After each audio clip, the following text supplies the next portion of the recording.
Hi, Marla. You eating your old bloodworms? I need to clean the glass. It looks so nasty. There she is. There's old Marla.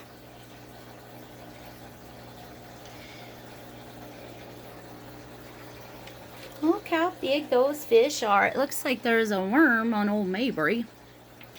There's Clovis. That's Clovis Otis Butterfingers. He is the one who had dropsy in October 2018 when I got him. And as you can see, I've had him for about 1.5 years now, and he is completely fine.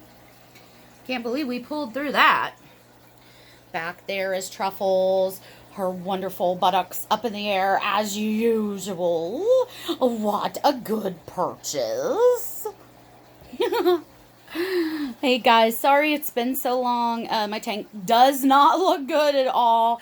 Man, when I first started the first couple years, I got back into the goldfish hobby. I had like those LED lights and I had so many cool things in my tank and it was beautiful. Not so much now. Maybe someday I can rescape everything.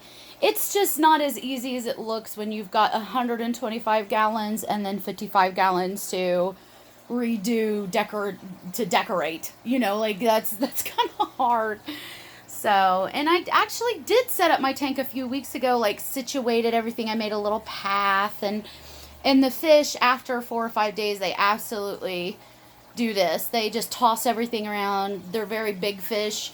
Once you get goldfish that are really big, they will definitely move stuff around your tank, provided they aren't too heavy.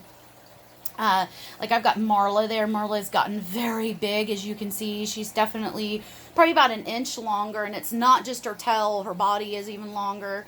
But yeah, once they get really big, they can really move items around your tank. They're little scavengers. They really push everything around and nip and peck at everything. So even when it ain't dinner time, that's what they do. So yeah, this one's got a lot of algae in it, which I've been letting go. This one's actually got the really dark green algae that's really good.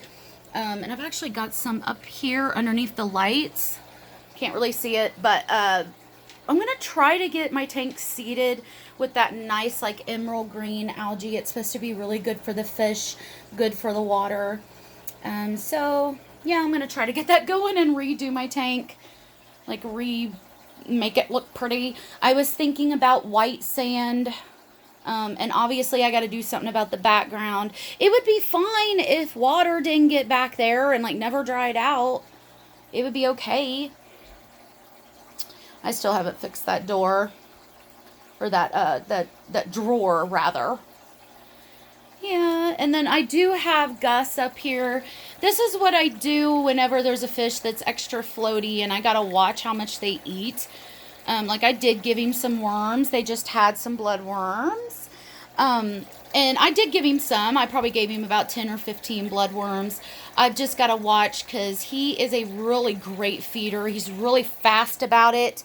Like if I dumped him down in there right now, he would immediately find like this pile over there.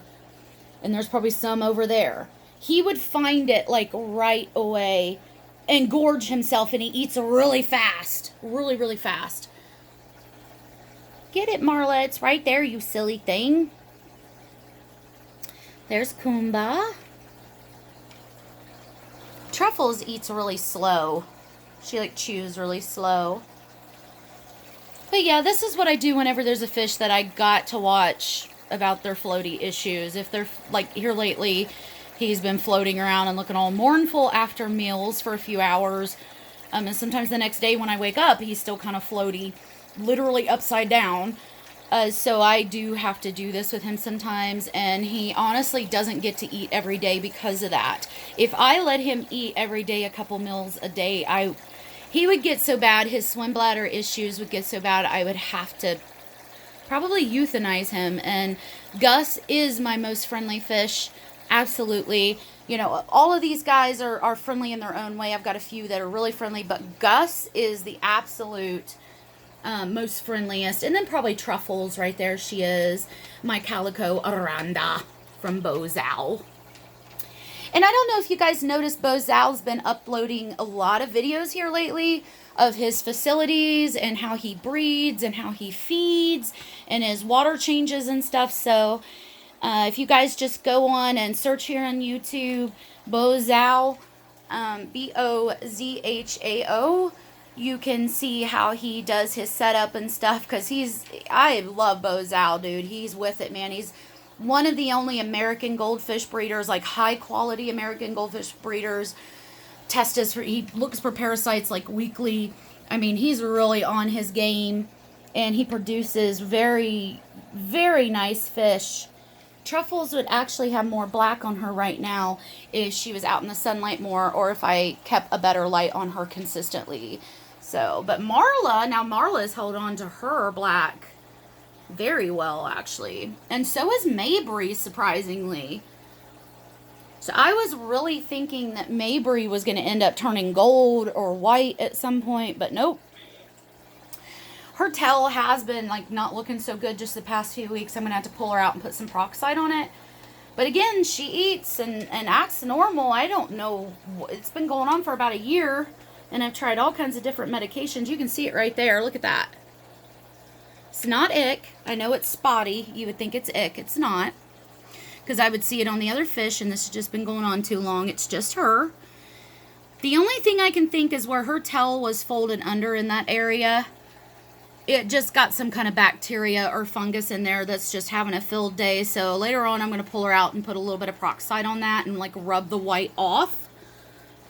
But she's very healthy otherwise, you know, other than that. So, yeah. I'm sorry I haven't uploaded in a long time, guys. I've been kind of depressed, actually. So, yeah. And then, like, my tank ain't looking good as it used to. I have to get back there in the back and, like, pull that down, and that's a lot of work, man. Alright, guys, this is just a little update to show you guys how the fish are doing. I'll try to post more often. Just get through this with me.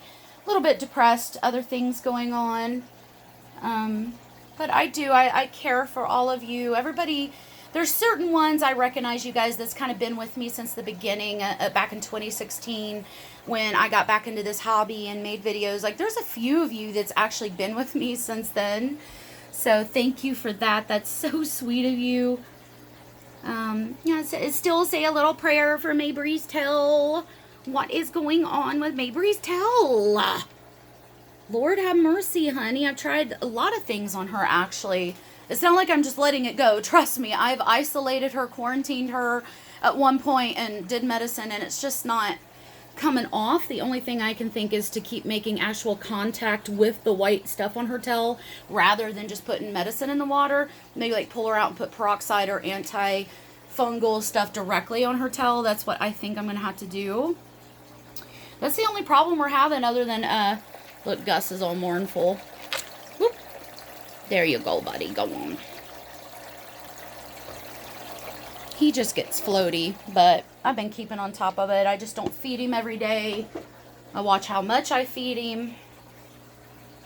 He is the most friendliest fish I have. I just don't want, I mean, absolutely, he is hands down the friendliest fish. I don't want anything to happen to him. I really love him. Of course, I love all of them. Hi, Marla. She didn't have bloodworms for a while. Oh, Amy's car was messed up. Couldn't really go get them. PetSmart's kind of far away from us. But I went and got a few big old batches the other day, and the goldfish have been freaking out. Like, going into convulsions over the bloodworms. There's Jack fish. He's getting very big. It's slowly. My goldfish tend to kind of grow slowly, but most of them, a handful of them did really well in their growth. And some of them not so much. You can go back in my other videos and see what I think it's from. My explanations. Old Benny. Alright, guys. Thanks for watching, and I'll see you soon. Bye.